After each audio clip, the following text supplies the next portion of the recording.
हम लोग फिजिक्स अपना पहला चैप्टर कंप्लीट कर लिए हैं और आज हम लोग फिजिक्स का दूसरा चैप्टर देखेंगे, शुरू करेंगे। और इस टॉपिक का नाम है मात्रक एवं मापन।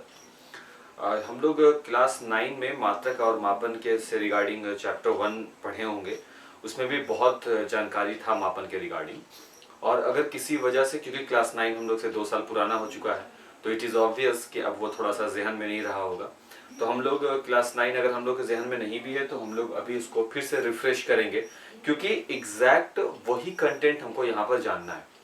और बाबू, चैप्टर में आगे मूव ऑन करने से पहले हम लोगों के सामने वर्ड है मात्रक और मापन। तो आपको सबसे पहले इन दोनों पॉइंट्स को समझ लेना चाहिए कि मापन क्या होता है और मात्रक क्या है। सबसे पहली बात यह बाबू कि विज्ञान जो है वो यथार्थ पर काम करता है।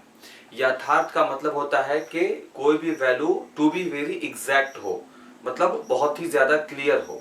हम अनुमान पर काम नहीं करते हैं, जैसे कि और भी दूसरे सब्जेक्ट्स में ऐसा होता है कि अनुमानता, शायद, लगभग, ये विज्ञान में काम नहीं करता। विज्ञान शायद लगभग पे ना चलते हुए विज्ञान फैक्ट की बातें करता है। अब देखो, फैक्ट से बहुत सारी चीजें याद आती हैं। अब हम विज्ञान पर हैं तो विज्ञान में अगर तुम लोगों को कुछ थ्योरी अगर हम बताएंगे, क्योंकि अब तुम 11 में आ गए हो, तो हम लोग उस थ्योरी पर बात कर सकते हैं। और हो सकता है कि ये वीडियो थोड़ा टाइम टेकन हो, लेकिन अगर तुम इस वीडियो को अगर सही से मेरी बातों को सुनोगे तो तुमको अच्छा लगेगा सुनने में। हम लोग जो शुरुआती फेज में पढ़े थे सन और उसके बाकी प्लैनेट्स के बारे में, कि सूरज जो है, जो सन है, वो सेंटर में होता है और जितने दूसरे प्लैनेट्स हैं वो इसके चारों ओर दीर्घवृत्तीय कक्षाओं में चक्कर लगाते रहते हैं। यही पढ़े थे ना। लेकिन तुम लोग क्लास 12 आते आते अगर सही तरीके से, अगर सिर्फ क्वेश्चन आंसर रटोगे नहीं, तो हम तुमको सही चीज अभी बताने वाले हैं कि विज्ञान एक्चुअल में है क्या। ये साइंस स्ट्रीम जो तुम लिए हो, ये साइंस स्ट्रीम सिर्फ विज्ञान के एक सिलेबस को, कि फिजिक्स का 2 किताब है, केमिस्ट्री का 2 किताब है, उसे खत्म करने का नाम नहीं है।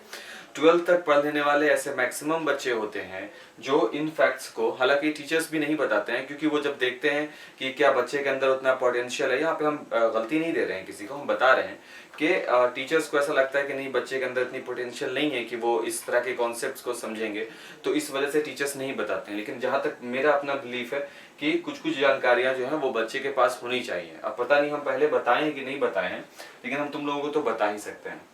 तो यहाँ जो हम लोग ये अभी इस टॉपिक के परे चीजों को समझाने का कोशिश कर रहे हैं कि सूरज सेंटर है यूनिवर्स का, और इसके चारों ओर दीर्घवृत्तीय कक्षाओं में दूसरे ग्रह, बाकी जितने भी ग्रह हैं, वो क्या कर रहे हैं, चक्कर लगा रहे हैं।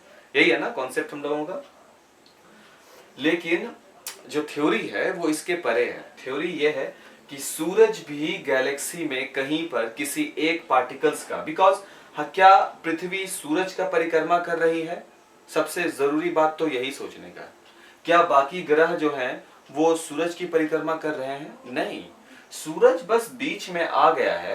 सूरज बस बीच में आ गया है और पृथ्वी इसके चक्कर लगा रही है। इसका बिल्कुल भी यह मतलब नहीं है कि पृथ्वी सूरज की परिक्रमा कर रही है, जिसको हम लोग अब तक रटते हुए आते हैं। साइंस यहां काम कर रहा है, देखो, ठीक है। और अगर सूरज यहां है तो बाकी प्लैनेट्स इस ऑर्बिट पे घूम रहे हैं, ठीक है। और ये एक ही जगह पर चक्कर नहीं लगा रहे हैं, क्योंकि सूरज भी अपने गैलेक्सी का, अपने ब्रह्मांड का सूरज भी किसी एक पार्टिकल्स का चक्कर लगा रहा है। और फिर ये सूरज भी वो चक्कर लगाते हुए किसी इस पॉइंट पर अगर आ रहा है तो हम उसके चारों ओर घूम रहे हैं। फिर ये सूरज जो है वो खुद चक्कर लगा रहा है किसी कक्षा में, तो सूरज अगर यहां पर आ गया है तो उसके चारों ओर प्लैनेट इस प्रकार चक्कर लगा रहे हैं। इसका मतलब ये है कि ना तो सूरज स्थिर है और ना ही बाकी प्लैनेट्स स्थिर हैं। और सर, कितना घटिया बात है ये। अब आपका अपना दिमागी उपज है। नहीं, ये मेरा उपज नहीं है। हम बीएससी का फिजिक्स केमिस्ट्री तक पढ़े हैं, तो इसलिए मैथ भी पढ़े हैं, इसलिए मेरे पास ये जानकारी है। मेरा काम है तुम्हारे दिमाग के डायमेंशन को खोलना, और हम तुम्हारे दिमाग के डायमेंशन को खोल दिए हैं कि इस पूरे के पूरे यूनिवर्स में सूरज भी मूव कर रहा है। और सूरज, क्योंकि हम सूरज के साथ गुरुत्वाकर्षण, ग्रेविटेशनल फोर्स, जो इसके चैप्टर 1 में पढ़े हैं फिजिक्स में, जो मेरा मूल बल है गुरुत्वाकर्षण, जो सबसे दुर्बल बल भी होता है ना, तो उस बल के द्वारा हम और सूरज एक दूसरे से जुड़े हुए हैं, दोनों एक दूसरे को अपनी ओर खींच रहा है। इसलिए सूरज गैलेक्सी में जैसे भी परिक्रमा कर रहा है, जिसकी भी परिक्रमा कर रहा है, हम उसी के पीछे पीछे रिवॉल्व कर रहे हैं। ये एक थ्योरी है, क्योंकि जिस प्रकार हम इलेक्ट्रॉन्स को नहीं देखे हैं उसी प्रकार हम ब्रह्मांड के सेंटर को भी नहीं देखे हैं, लेकिन ब्रह्मांड के उस सेंटर का परिक्रमा कौन कर रहा है? सूरज कर रहा है। और उस सूरज की परिक्रमा कौन कर रहे हैं? हम लोग कर रहे हैं। अब वो सूरज जो है मूव करते हुए ब्रह्मांड के किसी कोने में चला जाता है तो हम उसकी परिक्रमा करते रहते हैं। बात समझ में आ रही है? इसका यह बिल्कुल भी मतलब नहीं है कि जो पढ़ाते चलाया जा रहा है हम लोगों को कि सूरज एक जगह है और उसके चारों ओर प्लैनेट्स घूम रहे हैं तो सूरज एक जगह होकर के वो घूम रहे हैं। अब सवाल है तो सर क्या शुरू से गलत पढ़ाया जा रहा है? बिल्कुल भी नहीं, गलत नहीं है वो। हम लोगों को बस एक आधार पढ़ाया जाता है। क्यों? क्योंकि अभी जब हम तुमको ये थ्योरी दिए तो अभी भी तुम्हारा सर जो ऐसे से हो रहा होगा कि क्या ये नया चीज बता दिया गया है, ये बकवास है, ये इनका अपना दिमागी फिजूल है, कुछ नहीं, कहीं तो हम नहीं देखे पढ़ा हुआ। ऑब्वियसली तुम नहीं देखोगे कहीं पे पढ़ा हुआ, क्योंकि ये किताबें निष्कर्ष है। निष्कर्ष समझ में आता है ना? किताब में जो वेल डिफाइंड कॉन्सेप्ट्स होते हैं उस कॉन्सेप्ट्स का कंक्लूजन जो होता है वो निष्कर्ष है। और साइंस पढ़ने का मूल वजह यही होता है कि आप निष्कर्ष को पढ़िए, उसको समझिए। यही तो कहा गया कि जो आपके स्कूलों में कॉलेजेस में जो विज्ञान पढ़ाया जाता है वो आपके प्रीवियस बहुत पुराने लोगों के द्वारा किया गया अथक प्रयास होता है। उनका वो कॉन्सेप्ट्स जो आपके हवाले किया जाता है, फिर आप उसमें उसको ऑब्जर्व करते हो और आप अपने बाद की पीढ़ी को उसके हवाले करते हो। तो आप अगर उसको एनालिसिस नहीं करते, उसको सही ढंग से एनालाइज नहीं करते, उसको समझोगे नहीं, तो आप आगे क्या फॉरवर्ड करोगे? आप खाली किताब का कीड़ा बन के रहोगे। तो अगर आप किताब का कीड़ा बन के रहोगे तो आपका दिमाग जो है उस बक्से की तरह हो जाएगा जो कभी खुला ही नहीं है। उसके अंदर बस ऐसे डाला सामान, पैक किया, पता ही नहीं कि उसके अंदर कंटेंट क्या है। समझ में आई बात? खैर, ये तो था फिजूल का बात ना। तो आगे है कॉन्सेप्ट, हम लोगों का जो टॉपिक है वो है मात्रक एवं मापन। तो मात्रक एवं मापन के बारे में सबसे जरूरी बात हम ये लिख दे बाबू कि विज्ञान जो है, सबसे इंपॉर्टेंट बात है कि विज्ञान मापन पर आधारित है। विज्ञान मापन पर आधारित है। इसका मतलब ये हुआ कि साइंस के जितने भी बड़े से बड़े और छोटे से छोटे कॉन्सेप्ट्स हैं, कंटेंट है, उन सारे चीजों को जो जाहिर किया जाता है, उसका एलैबोरेशन यानी व्याख्या किया जाता है, वो सारे के सारे वैल्यूज जो होते हैं वो मापन पर डिपेंड होते हैं। एज ऑफ नाउ हम लोग इसको समझ रहे हैं ना कि मापन पे किस प्रकार डिपेंड होते हैं।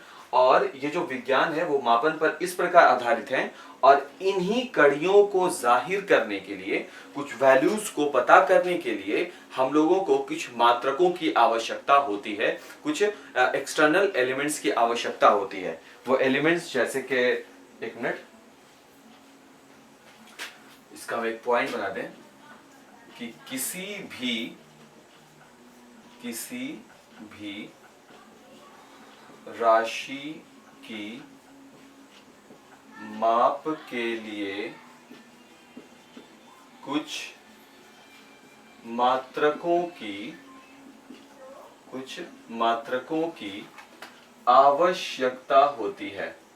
आवश्यकता होती है। अब ये क्या कंटेंट है कि किसी भी राशि की माप के लिए कुछ मात्रकों की आवश्यकता होती है। किसी भी राशि के माप के लिए, जैसे कि एक अलमीरा हो, है ना? एक अलमीरा 5 मीटर लंबा है। अब इस एक लाइन को पहले समझ लो तो हमको लगता है कि हम लोग माप, मात्रक, ये सब शायद समझ सकते हैं कि एक अलमीरा है वो 5 मीटर लंबा। इसका क्या अर्थ है?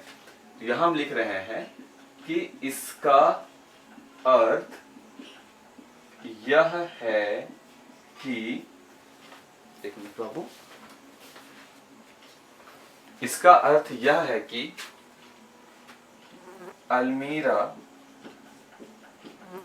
के सापेक्ष 1 मीटर के मात्रकों की संख्या कितनी होगी? 5 है। अब इसका क्या मतलब हुआ सर कि इसका अर्थ यह है कि अलमीरा के सापेक्ष 1 मीटर के मात्रकों की संख्या 5 होगी, कि अलमीरा है, अलमीरा के पैरेलल में 1 मीटर का जो कंटेंट रखा गया है वो कितना रखा गया होगा? 5। बात समझ में आई?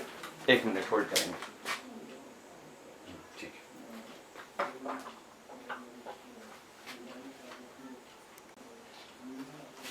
कॉफी मिला गया था, इस वजह से हमको वेट करना पड़ा, ठीक है ना। तो अलमीरा के सापेक्ष एक एक मीटर के मात्रकों की संख्या कितनी होगी? 5। अगर ये लाइन भी आपके समझ में नहीं आया तो इसको हम बना सकते हैं कि मान लो कि एक स्टिक है, स्टिक माने छड़ी है ना, और इसके सामने हम स्केल रख रहे हैं। तो यहां से यहां तक स्केल 1 मीटर, फिर यहां से यहां तक स्केल 1 मीटर, यहां से यहां तक स्केल 1 मीटर, यहां से यहां तक स्केल 1 मीटर एंड यहां से यहां तक फर्दर 1 मीटर। तो हम बोलेंगे कि इस स्केल की लंबाई 5 मीटर है। तो 5 मीटर जो स्केल की लंबाई है, क्या हम इसको लिख सकते हैं 5 गुने 1 मीटर? ये जो 1-1 मीटर का जो मात्रक है उसकी संख्या कितनी हमको लेनी पड़ी? 5। ये हुआ मीटर जो है मात्रक, और ये हुआ 5 जो है संख्या यानी कि अंक। आप प्रश्न ऊपर में बनाओगे कि मात्रक एवं मापन को समझाएं, तो और पहला पॉइंट लिखोगे कि विज्ञान मापन पर आधारित है। दूसरा पॉइंट लिखोगे किसी भी राशि की माप के लिए कुछ मात्रक की आवश्यकता होती है। किसी भी राशि के माप के लिए कोई मात्रक होगा। इस स्केच पेन की लंबाई कितनी है? तो हमको एक मात्रक चाहिए था, चाहे वो फीट तुम मापो वो ज्यादा बड़ा मात्रक हो जाता है, चाहे तुम सेंटीमीटर, मीटर, तुम किसी भी मात्रक का यूज कर सकते हो अपने हिसाब से, अपनी सहूलियत के हिसाब से। तो हम यहाँ पर जो मात्रक को पिक किए, जैसे कि यहाँ पे बताएं किसी भी राशि की माप के लिए कुछ मात्रक की आवश्यकता होती है। जैसे कि एक अलमीरा 5 मीटर लंबा है, तो इसका क्या अर्थ हुआ? तो इसका अर्थ यह है कि अलमीरा के सापेक्ष 1 मीटर के मात्रकों की संख्या कितनी है? 5। यहां से यहां तक ये 1 रख दिए, फिर यहां से यहां तक 1 रख दिए, यहां से यहां तक एक और एंड एक और, कुल कितने हो गए? 5। तो 5 मीटर को हम क्या लिखेंगे? 5 गुने 1 मीटर, विच इज, इस प्रकार से इसको हम जाहिर कर सकते हैं। तो क्या जाहिर हो गया भाई? ये जो कंटेंट किए इससे हमको क्या पता चला कि किसी भी राशि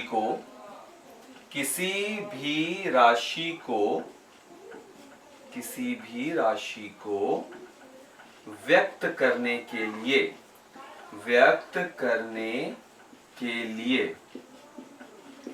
किसी भी राशि का मतलब है कि अभी हम बात करेंगे हम लोग आधारी राशि और व्युत्पन्न राशि, लेकिन किसी भी राशि का मतलब हो गया कि भौतिकी में, माने विज्ञान में जो भी आ जाए, चाहे वो लंबाई हो, द्रव्यमान हो, समय हो, वेग हो, बल हो, चाल हो, द्रव्यमान हो, त्वरण हो, कोई भी हो, ये सब राशियां हैं।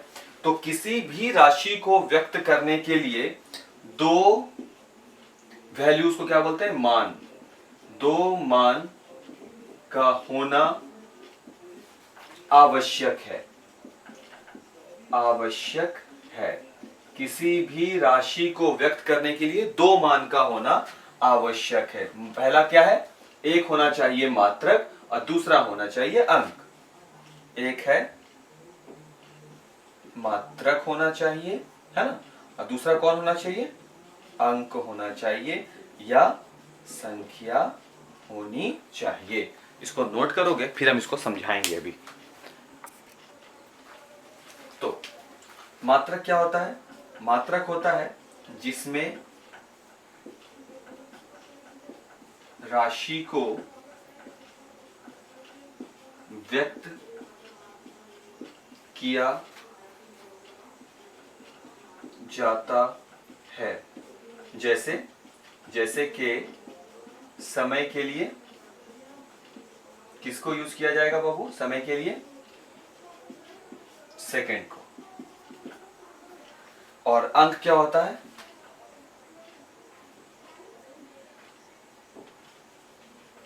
यह बताता है कि उस राशि में मात्रक कितनी बार आया है। अगर लंबाई को मापना है, जैसे अगर हमको लंबाई को मापना है, लंबाई है 6 मीटर, है ना। अब इन सब चीजों को हम लोग बारी बारी से समझने की कोशिश करते हैं। तो लंबाई जो है बाबू, लंबाई क्या हो जाएगा, तो लंबाई है राशि, है ना। मीटर क्या हो जाएगा बाबू, मात्रक। और मात्रक जो है मीटर, वो कितनी बार आया है, 6 बार। अंक कौन हो गया, अंक कौन हो गया, 6। तो अब हम 6 को क्या बोलेंगे, हम 6 को कह सकते हैं, 6 को हम क्या कह सकते हैं कि इसमें मीटर मात्रक जो है कितनी बार आया है, 6 बार आया है। 6 बार आया तभी ना, 6 एक बार आता तो 1 मीटर होता, 2 बार आया तो 2 मीटर हुआ, 3 बार आया तो 3 मीटर हुआ, तो 6 बार आएगा तो कितने मीटर हो जाएगा, 6 मीटर हो जाएगा। वो बात यहां हम क्लियर किया, ठीक है। तो मात्रक और मापन, विज्ञान मापन पर आधारित है। किसी भी राशि, तो राशि में कौन कौन सा चीज आ जाएगा, लगता हम पी भी नहीं पाएंगे। राशि, तो राशि में आ जाएगा जैसे कि लंबाई, कॉमा, द्रव्यमान, कॉमा, चाल, वेग, त्वरण, बल, समय, ये सब चीज राशि कहलाता है, ठीक है। तो किसी भी राशि की माप के लिए कुछ मात्रकों की आवश्यकता होती है। जैसे कि एक अलमीरा है जो कितना मीटर लंबा है, 5 मीटर। अब इस 5 मीटर पे गौर करोगे तो एक मीटर क्या हो गया, मात्रक हो गया, और वो मीटर कितनी बार आ रहा है, 5 बार आ रहा है, तो अंक कौन हो गया, 5। इसका अर्थ यह हुआ कि अलमीरा के सापेक्ष 1 मीटर के मात्रकों की संख्या कितनी हो गई, 5, क्योंकि 1 मीटर कितनी बार आया है, 5 बार। तो मीटर का मात्रक, सॉरी, मीटर कितनी बार आ गया, 5 बार रिपीट हो गया, तो 5 मीटर बन गया। किसी भी राशि को व्यक्त करने के लिए 2 मान का होना आवश्यक है, या 2 ही मान होते हैं। एक मान है मात्रक, जिसमें राशि को व्यक्त किया जाता है, जैसे कि समय के लिए सेकंड होता है, ठीक है। उसी प्रकार लंबाई के लिए मीटर है, द्रव्यमान के लिए केजी वगैरह है, चाल तो मीटर प्रति सेकंड होता है, इसी प्रकार। अंक जो है यह बताता है कि उस राशि में मात्रक कितनी बार आया है। अगर 6 है अंक तो इसका मतलब है, अगर मीटर के बारे में बात है या सेकंड के 6 सेकंड अगर लिख दिए तो 6 सेकंड का मतलब है एक एक सेकंड कितनी बार आया है भाई, 6 बार आया है। 6 किलोमीटर है तो इसका मतलब है एक एक किलोमीटर कितनी बार आया है, 6 बार आया है। अब आप इसको नोट कीजिएगा,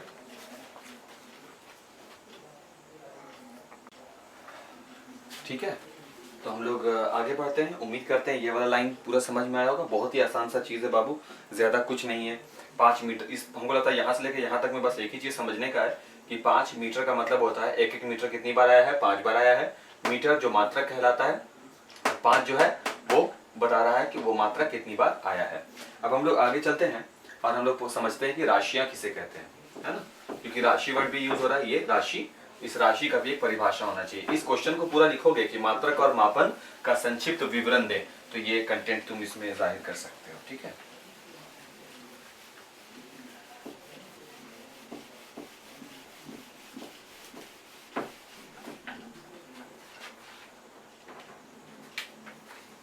प्रश्न लिखिएगा कि भौतिक राशियां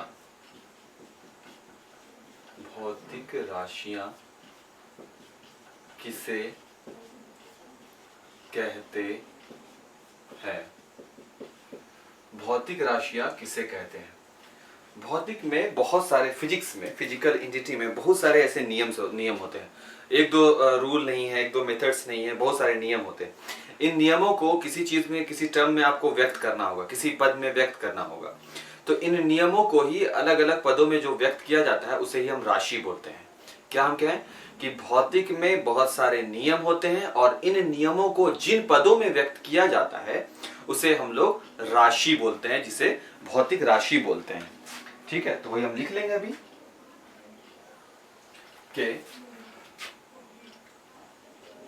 भौतिकी में मौजूद कई तरह के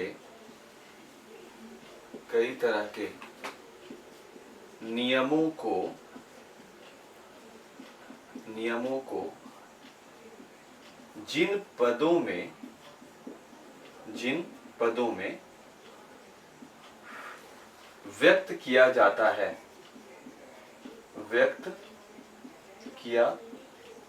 है उसे भौतिक राशियां कहते हैं। भौतिकी में मौजूद कई तरह के नियमों को जिन टर्म्स में रखा गया है, जिन पदों में उसे पैक्ड करके रख दिया गया है, उसे हम लोग भौतिक राशियां कहते हैं। और ये भौतिक राशि कौन कौन हो गई, तो अभी जस्ट हम लोग अब इसके जस्ट पहले वाले में बता दिए हैं, जैसे कि लंबाई है ना, कौमा द्रव्यमान, कौमा समय, कौमा चाल, कौमा वेग। चाल वेग सब क्या है, कोई ना कोई नियम है ना। तो उन सारे नियम को अगर हम बोलेंगे कि दूरी और समय का अनुपात है, ये एक नियम है, तो बोलेगा अच्छा सर दूरी और समय अच्छा नियम है, तो क्या है इस नियम का नाम क्या दे दिया हम लोग, एक पद में व्यक्त किए, उसको क्या बोले हम लोग, उसको चाल बोल दिए। दूरी चाल बराबर क्या होता है, दूरी बटा समय। हम बोलेंगे चलो एक नियम है बाबू, इसको लिखो कि दूरी बटे समय का जो अनुपात है वो हर जगह सही मिलेगा, सेम मिलने वाला है। तो बोलोगे कि सर दूरी बटा समय तो एक नियम हो गया, इसको किस नाम से पुकारें, तो हम बोलेंगे बाबू इसको चाल नाम से पुकारते हैं। तो चाल क्या हो गया, एक पद हो गया। तो इन सभी को जैसा बोला, भौतिकी में मौजूद कई तरह के नियम, नियम का मतलब यहाँ पर कहते हैं दूरी बटा समय, समझो इसको अच्छे से प्रैक्टिकली, दूरी बटा समय को जिन पदों में, तो पद हो गया, इसको क्या बोलेंगे चाल। तो जिन पदों में व्यक्त किया जाता है उसे भौतिक राशि बोलते हैं। तो चाल क्या कहला गया, जिस पद में व्यक्त किया गया, कौन से पद में व्यक्त किया गया, चाल के रूप में व्यक्त किया गया, इसलिए चाल कहलाएगा भौतिक राशि। लंबाई, द्रव्यमान, समय, चाल, वेग, त्वरण जो भी आएगा वो सब भौतिक राशि है। और ये भौतिक राशि का जो कैटेगराइजेशन किया गया है उसे दो भाग में बांटा गया है। तो वो भी हम यहाँ पे लिख देंगे कि भौतिक राशियों को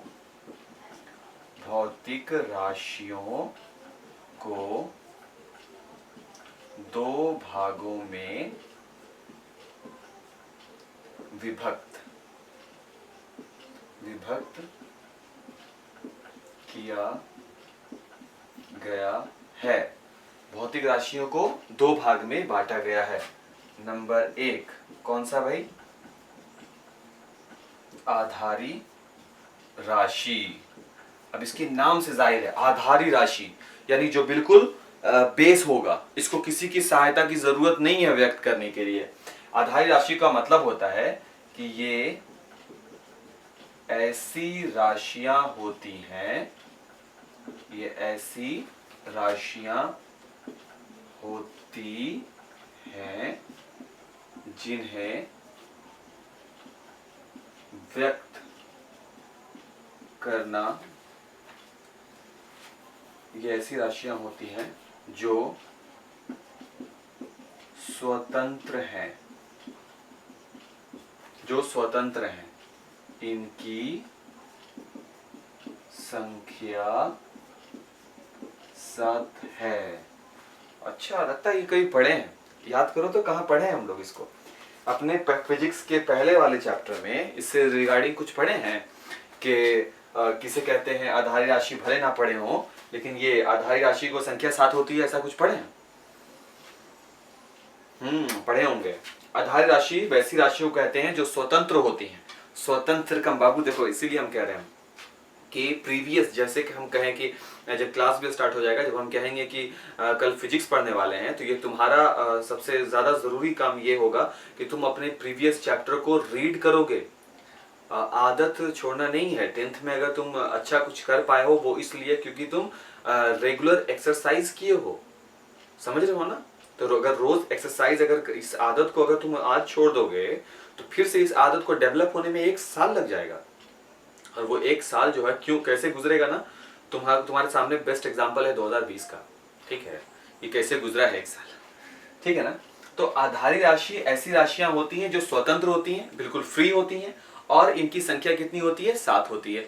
अब वो आधारी राशि कौन कौन, उनकी संख्या 7 कौन सी होती है, तुम लोग अपने प्रीवियस चैप्टर पे जाकर के, अपने प्रीवियस चैप्टर में जाकर के उसको एक नजर देख सकते हो। तो आधारी राशि ऐसी राशियां होती जो स्वतंत्र होती, इनकी संख्या 7 है। 7 कौन कौन है जरा वो भी देख लें। हम एक बार बता चुके हैं बाबू। पहला है लंबाई। लंबाई जो है वो अपने आप में स्वतंत्र है। लंबाई का SI मात्रक क्या है बाबू, मीटर, है ना। दूसरा कौन सा है आधारी, लंबाई के बाद हो गया द्रव्यमान, है ना। और द्रव्यमान का मात्रक क्या है, किलोग्राम। ग्राम, एसआई मात्रक, जिसको हम लोग केजी से सूचित करते हैं ना। तीसरा कौन सा होगा बाबू? समय, समय, इसका मात्रक कौन है बाबू? सेकेंड। उसके बाद चौथा कौन है बाबू? विद्युत धारा, विद्युत धारा, विद्युत धारा का मात्रक क्या है बाबू? एम्पियर। उसके बाद कौन है पांचवा? ताप, ताप का मात्रक कौन है बाबू? केल्विन। छठा ज्योति तीव्रता, ये हम भूल गए थे फर्स्ट चैप्टर में जब हम लोग थे, जो इसको कर रहे थे, याद है? तो हम ये वाला भूल चुके थे, ज्योति तीव्रता। तो हम लोग का 6 ही शायद हो रहा था। कैंडेला। और लास्ट है सातवां, ये है अभी हम लोग कुछ दिन पहले केमिस्ट्री में पढ़े हैं, पदार्थ का परिमाण, मोल कॉन्सेप्ट, याद है? मोल। तो इस प्रकार हम देख सकते हैं कि आधारी राशि कैसी होती हैं। तुम देखो कि ये बिल्कुल स्वतंत्र होती हैं। Metre, KG, second, ampere, kelvin, candela, mole, तुम देख सकते हो इनको।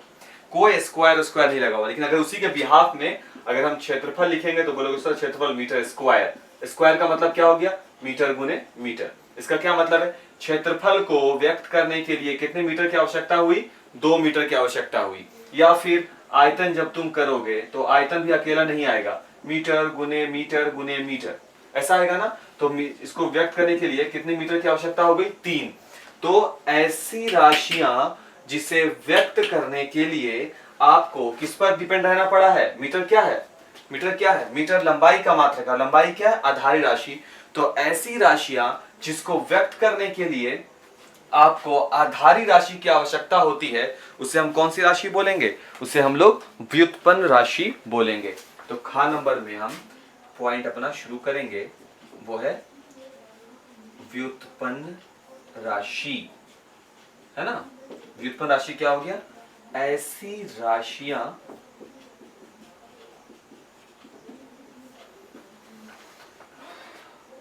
जो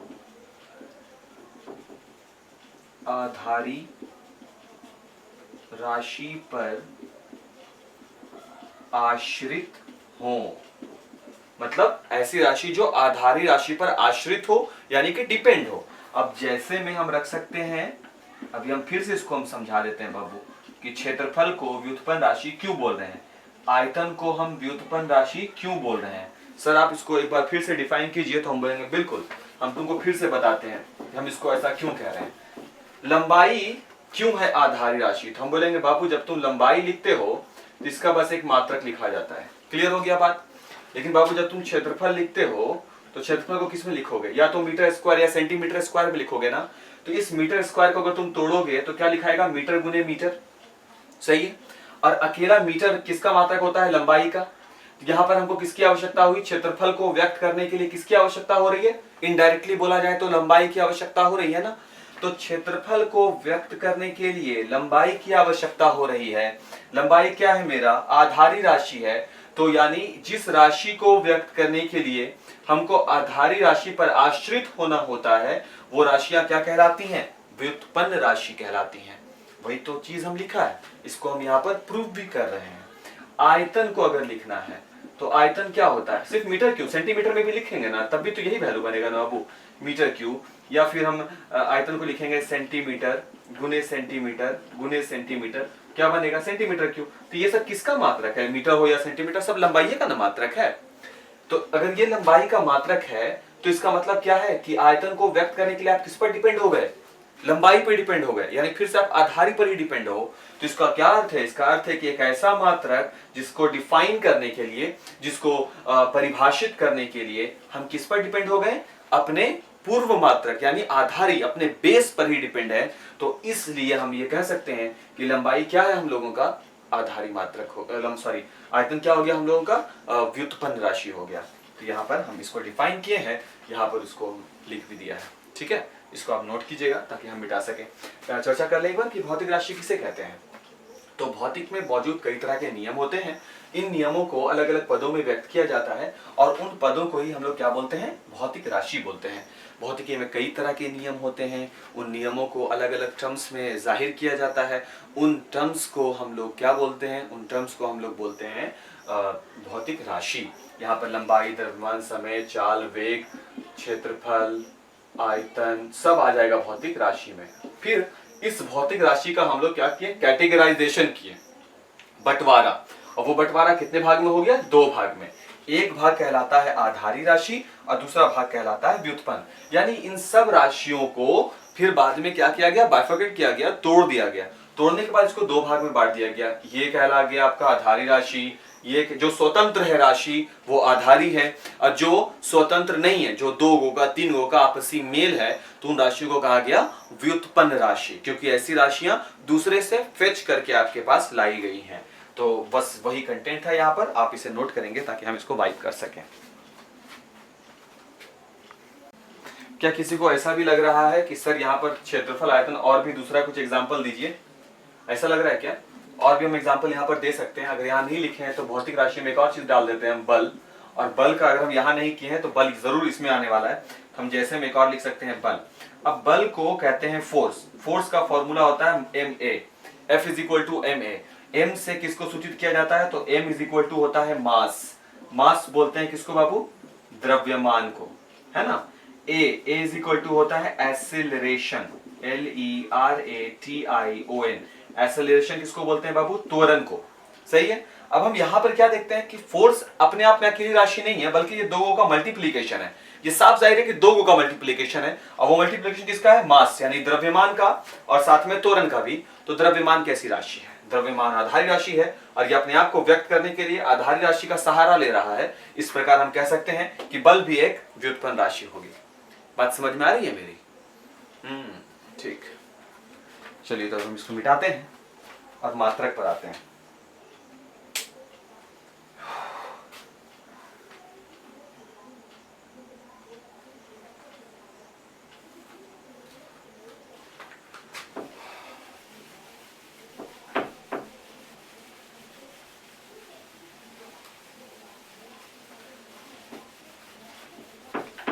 अपनी तरफ से हम पूरा कोशिश करते हैं बाबू कि कॉन्सेप्ट तुम लोगों का क्लियर हो सके, ठीक है। हमको फिर भी नहीं समझ में आता कि कहाँ पर हमसे चूक हो जाता है, लेकिन हम कोशिश पूरा करते हैं कि तुम लोगों का जो कॉन्सेप्ट है वो क्लियर हो सके।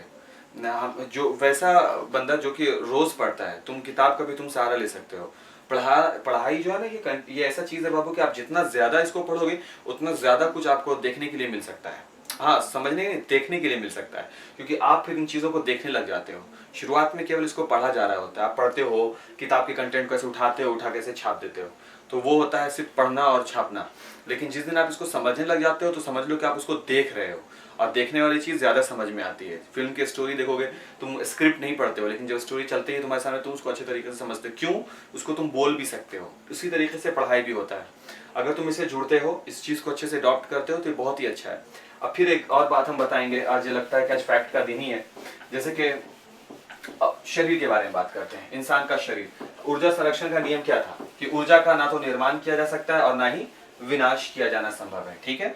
ऊर्जा का निर्माण नहीं होता। तो एक अगर सवाल हम उससे क्रिएट करें कि अगर ऊर्जा का निर्माण नहीं होता है और हमारे शरीर में ऊर्जा है, आत्मा है, एनर्जी जिसको बोलते हैं, अगर वो आत्मा है तो वो आत्मा जो हमारे शरीर के अंदर है उसका निर्माण नया नया हुआ है, या वो आत्मा जो ऊर्जा का रूप है, ये ना बोला जाता है। साइंस तो ये साइंस के हिसाब से बात कर रहे हैं, ठीक है। तो वो जो एनर्जी जो हमारे अंदर है आत्मा के रूप में, वो एनर्जी एक्चुअल में है क्या फिर? क्योंकि साइंस तो कहता है कि ऊर्जा का ना तो निर्माण किया जा सकता है और ना ही विनाश, केवल इसका ट्रांसफॉर्मेशन होता है, यानी एक रूप से दूसरे रूप में इसका बदलाव होता है। तो फिर हमारे शरीर के अंदर ये जो आत्मा है, जो एनर्जी है, जिसके वजह से हम जिंदा हैं, फिर ये आया कहां से, फिर ये हमारे अंदर इस तरीके से बना कैसे, और कब इसका निर्माण हुआ? तो साइंटिस्ट लोग ऐसा मानते हैं, साइंस में ऐसा माना जाता है कि जब यूनिवर्स की रचना हो रही थी, यानी जब ये जो यूनिवर्स बना, तो और उस वक्त जो फ्लूइड बना, फ्लूइड का मतलब है जिससे कि सृष्टि का निर्माण हुआ, तो एनर्जी का निर्माण भी उसी वक्त हुआ और उसी एनर्जी के निर्माण के तत्वों से इंसान का निर्माण है और वही एनर्जी एक से दूसरे में ट्रांसफॉर्म होती है, यानी ट्रांसफॉर्म होकर इनहेरिट होते होते हम तक आई है और हमारा जन्म हुआ है। इस बात समझोगे? इसका यह भी मतलब है कि ये जो हमारा शरीर के अलावा जो हमारी आत्मा है ये उतनी ही पुरानी होती है जितनी पुरानी यूनिवर्स का निर्माण होता है, यूनिवर्स की रचना है, यानी हम उतने पुराने होते हैं। अब ये साइंस कहता है, अजीब बात है लेकिन साइंस ऐसा कहता है। अब ये सब चीज तो सोचना पड़ेगा तुम लोगों को। हाँ, फालतू फालतू बात बता रहे हैं सर? नहीं, फालतू नहीं है, इसमें एक भी बात फालतू नहीं है, सब थ्योरेटिकल प्रूफ बात है। थ्योरेटिकल, प्रैक्टिकल कोई नहीं कर सकता, क्योंकि कोई भी यूनिवर्स की रचना के टाइम में नहीं जा सकता ना, या फिर कोई भी दोबारा से यूनिवर्स की रचना नहीं कर सकता। ये थ्योरेटिकल प्रूफ बातें हैं जो अभी हम आलतू फालतू बात बता रहे हैं आपको। तो मात्रकों के बारे में है, तो हम लोग आधारी राशि और व्युत्पन्न राशि को जान लिया। हम लोग अगला क्वेश्चन बनाएंगे उसी प्रकार जिस तरह से आधारी राशि होती है तो आधारी मात्रक भी होता है। आधारी मात्रक एवं व्युत्पन्न मात्रक को परिभाषित करें। जिस प्रकार से आधारी राशि थी उसी प्रकार से आधारी मात्रक होता है और जिस प्रकार से व्युत्पन्न राशि थी वैसी व्युत्पन्न मात्रक था। तो जैसे आधारी राशि क्या थी, वैसी राशि जो अपने आप में स्वतंत्र होती है उसको आधारी राशि बोलते हैं। क्या बता रहे थे कि वैसी राशि जो अपने आप में स्वतंत्र थी वो आधारी राशि थी, तो आधारी मात्रक भी वही होगा। वैसे मात्रक जो स्वतंत्र हो, वैसे मात्रक जो स्वतंत्र हो।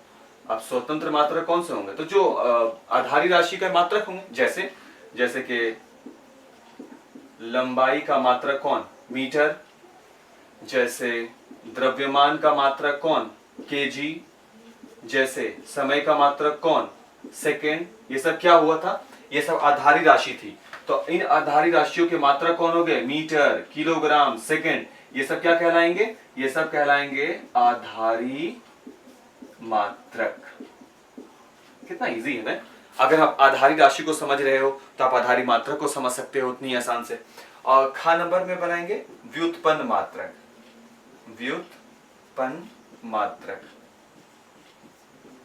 वैसे मात्रक जिनकी प्राप्ति आधारी मात्रकों से होती है। आधारी मात्रकों से होती है। वैसे मात्रक जिनकी प्राप्ति आधारी मात्रकों से होती है, जैसे कि क्षेत्रफल हो गया, जैसे मीटर स्क्वायर। अब क्षेत्रफल कैसे आता है? तो वो होता है लंबाई गुने चौड़ाई। ये लिखते हो ना क्षेत्रफल को। तो लंबाई का मात्रक क्या हो गया? मीटर। चौड़ाई का मात्रक क्या हो गया? मीटर। देन मीटर गुने metre is equal to metre square. क्या हो गया? ये हो गया व्युत्पन्न मात्रक। उसी प्रकार से आयतन का क्या होता है? तो मीटर क्यूब।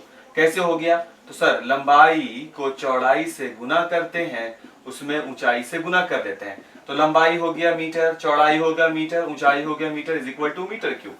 तो आप देख रहे हो कि इसमें 3 आधारी मात्रक है मीटर क्यूब, इसमें 2 आधारी मात्रक है। उसी तरीके से बाबू बल के बारे में बात कर चुके हैं हम लोग ना अभी जस्ट। फोर्स, बल का क्या होता है? द्रव्यमान गुने त्वरण, है ना? मास गुने एक्सेलरेशन, ma। ये भी किस पर डिपेंड है? मास, द्रव्यमान का क्या होता है बाबू? केजी। बात समझ में आ रही है ना? त्वरण का क्या होता है? मीटर प्रति सेकंड स्क्वायर। मीटर प्रति सेकंड स्क्वायर क्या लिखेंगे इसको? किलोग्राम मीटर प्रति सेकंड स्क्वायर। सही है ना? तो इसका मतलब क्या है कि ये भी अपने आप में स्वतंत्र लग रहा है। 2 3 एंटिटी तो इसमें मिला हुआ ही है। इसका मतलब ये भी क्या हो गया? बल भी, ये भी एक प्रकार का व्युत्पन्न मात्रक हो गया। बल का कौन? बल नहीं, ये तो राशि है। मात्रक कौन हो गया? ये। मात्रक कौन हो गया? ये। तो इसको हम बोल सकते हैं व्युत्पन्न मात्रक। सिंपल शब्दों में अगर डिफाइन करना चाहेंगे तो एक मिनट,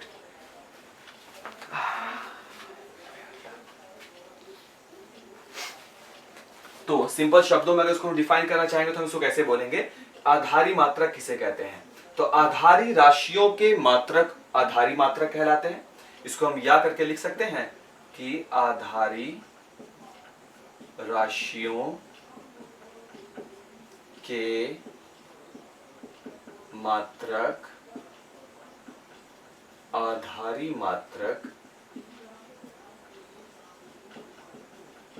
कहलाते हैं। हम इसको भी परिभाषा बना सकते हैं, ये अभी बना है, हाँ अभी बना है ना, कि आधारी राशियों के मात्रक जो हैं वो आधारी मात्रक कहलाते हैं। आप इसको भी बना सकते हो। उसी प्रकार व्युत्पन्न राशि के बारे में आप लिख सकते हो कि व्युत्पन्न मात्रक के बारे में लिख सकते हो कि व्युत्पन्न राशियों के मात्रक को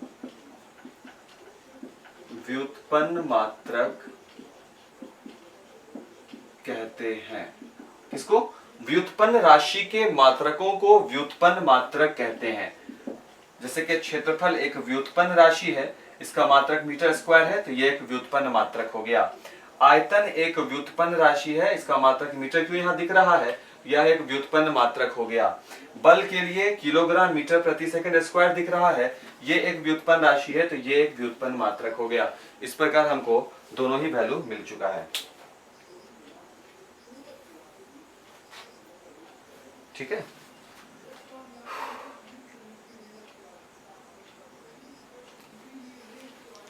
तो इससे हम यहां पर देख सकते हैं बाबू एक चीज कि बेसिकली हम आधारी मात्रक में ना इन्हीं तीन चीजों को लेकर चलते हैं, लंबाई, द्रव्यमान और समय। आधारी रूप में सात होते हैं ना, सात में कौन कौन होता है? लंबाई है, द्रव्यमान है, समय है, और क्या होता है? विद्युत धारा होता है जिसका एम्पियर होता है, और कौन होता है? ताप होता है जिसका टेम्परेचर होता है, सॉरी ताप का आपका हो गया वो केल्विन हो गया, और फिर होता है ज्योति तीव्रता जिसका होता है कैंडेला, और फिर एक होता है पदार्थ के परिमाण जिसका होता है मोल। तो ये सात वैल्यू में बेसिकली तीन वैल्यू को ही हम लोग, ऐसे तो आधारी सात होते हैं लेकिन उन सात आधारी में भी तीन ही को लेकर चलते हैं, और इन तीन वैल्यू के लिए हम लोगों को मात्रकों की अलग अलग पद्धतियां दी गई हैं। उसमें पद्धति में हम नाम दिए हैं MKS, FPS, CGS और लास्ट है SI पद्धति। SI पद्धति के बारे में हम लोगों के पहले चैप्टर में डिस्कशन हो चुका है। अभी इन तीनों को जो बेसिक हम लोगों का जो मात्रक है, कौन कौन? लंबाई, द्रव्यमान और समय, इसका हम लोग चर्चा कर लेते हैं कि आखिर इनका और कौन कौन से मात्रकों में यूज है। जैसे कि लंबाई का यूज मीटर किया, लेकिन कुछ जगह सेंटीमीटर भी रहता है, तो ऐसा क्यों है? और जब लंबाई सेंटीमीटर में रहेगा तो उस वक्त द्रव्यमान को किस में व्यक्त करना है, और समय को किस इसमें यूज करना है, किस वैल्यू में, तो इसका हम लोग अभी चर्चा कर लेते हैं। इसको हम मिटा रहे हैं।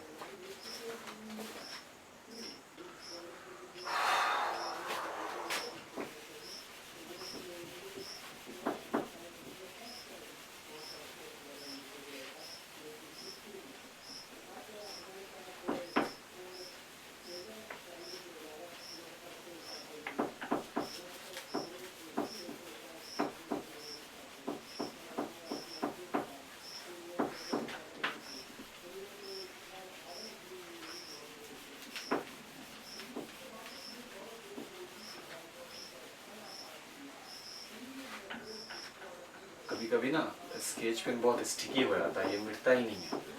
एक्सरसाइज पूरा कराता है ये, हो जाता है। तो क्वेश्चन है,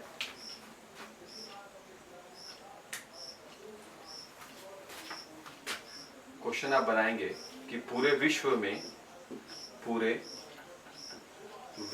में आधारी मात्रकों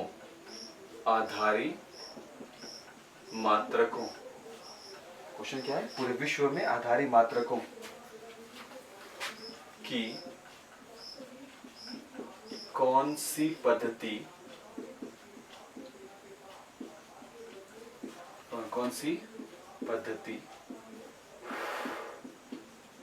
प्रचलित है?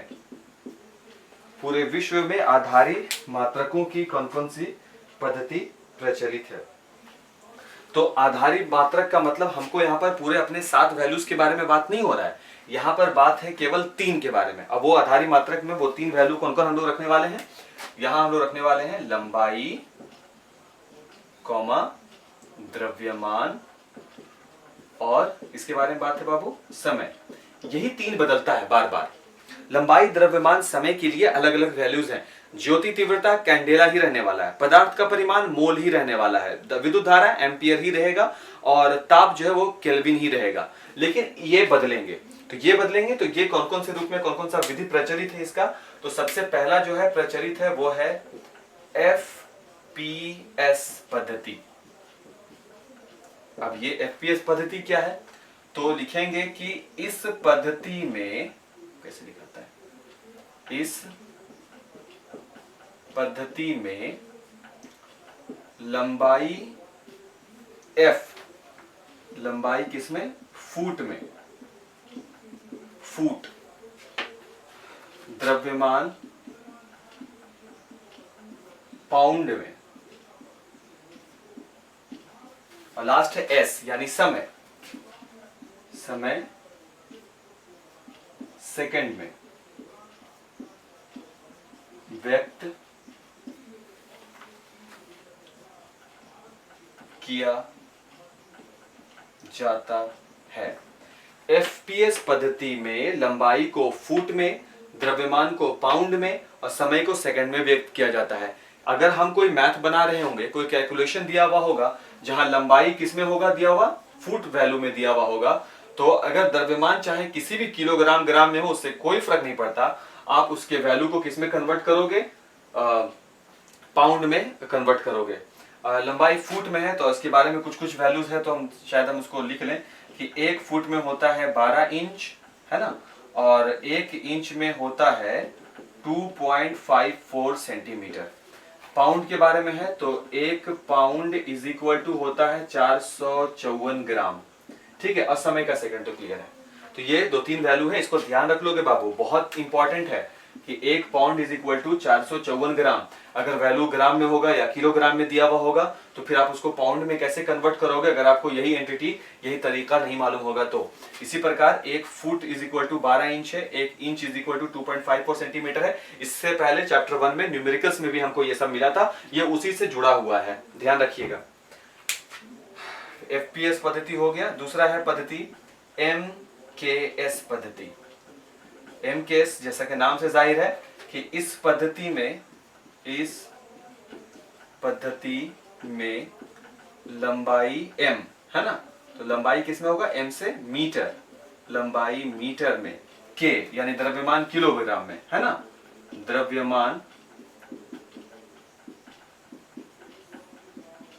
द्रव्यमान किलोग्राम में, और लास्ट कौन है? s यानी कि सेकंड। तो और समय जो है सेकंड में व्यक्त किया जाता है। ये तो क्लियर हो गया भाई। m से मीटर, k से केजी और s से सेकंड, f से फुट, p से पाउंड, s से सेकंड। और तीसरा है, इसमें कुछ लिखाने का नहीं है, सब इजी है ना। और तीसरा होता है CGS पद्धति। CGS पद्धति, अब ये क्या भाई? तो इस पद्धति में लंबाई सेंटीमीटर, द्रव्यमान को ग्राम में,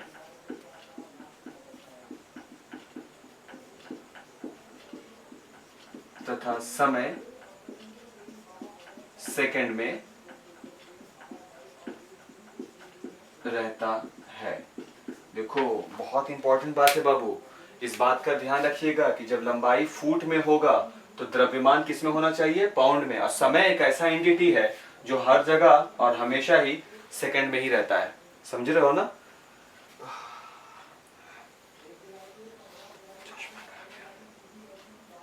ठीक है, बस ये लास्ट टॉपिक है, ज्यादा नहीं बात करेंगे, हो गया इतना। और MKS जो पद्धति होता है ये बता रहा है लंबाई मीटर में, तो जब हम लंबाई देख लेंगे मीटर में या द्रव्यमान को किलोग्राम में देख लेंगे तो सीधे हम इस पद्धति की ओर चले आएंगे और इस पद्धति के सारे वैल्यूज को ही रखेंगे। जब m का यूज होगा यानी मीटर, तो इस बात का ख्याल रखना कि द्रव्यमान को केजी में और समय को सेकंड में कन्वर्ट कर लेना है। CGS आएगा यानी कि लंबाई सेंटीमीटर में, द्रव्यमान को ग्राम में और समय को सेकंड में व्यक्त करेंगे। तो आज के लिए इतना काफ़ी है। आज हम लोग जो जाने वो है मात्रक और मापन चैप्टर। ये बहुत ही इंपॉर्टेंट चैप्टर है। यहाँ पर हमको बहुत सारा ऐसा बेसिक ज्ञान जानना है। हमको लगता है कि बेसिक में फिलहाल इतना ही होगा, और अब जो हम लोग का चैप्टर में होगा वो थोड़ा यथार्थ क्वेश्चंस वगैरह को समझना होगा, तो वो हम लोग कल जानेंगे। ट्यूशन का जो टाइम है तुम लोगों का वो हम 6:30 से रखना चाह रहे हैं। 6:30 से ही रखेंगे। कल हम फाइनल टाइम वगैरह बता देंगे आप लोगों के लिए। क्लियर है? जो बच्चे अपना फोटो अभी तक सबमिट नहीं किए हैं वो अपना फोटो हम तक पहुंचा देंगे, क्योंकि बाबू बिना आइडेंटिटी कार्ड के हमको भी दिक्कत होगा और तुमको तो बहुत ज़्यादा दिक्कत होगा। आइडेंटिटी कार्ड और फी, ये दो चीज़, क्योंकि फी एक तरह से फ्यूल है, और जैसा कि तुमको मालूम है कि दाम जो है फ्यूल का वो बहुत ही ज़्यादा हाई होता चला जा रहा है पर डे। तो ये सब चीज़ पर आप ध्यान रखिए। कंटेंट हम आपको अवेलेबल करवाएंगे। आप इसको याद भी करते चलिएगा, क्योंकि एज ऑफ नाउ हमको ऐसा लग रहा है कि क्लास जैसे ही रिज्यूम होगा तो हमको लगता है कि हम लोग सब्जेक्टिव टेस्ट वगैरह कंडक्ट करेंगे, बिकॉज एक तो चैप्टर 1.5 चैप्टर पढ़ाई हो गया है और हर एक चैप्टर अपने अंदर काफ़ी ज़्यादा वेटेज रख रहा है। ठीक है, तो फिर मिलते हैं कल। Thank you.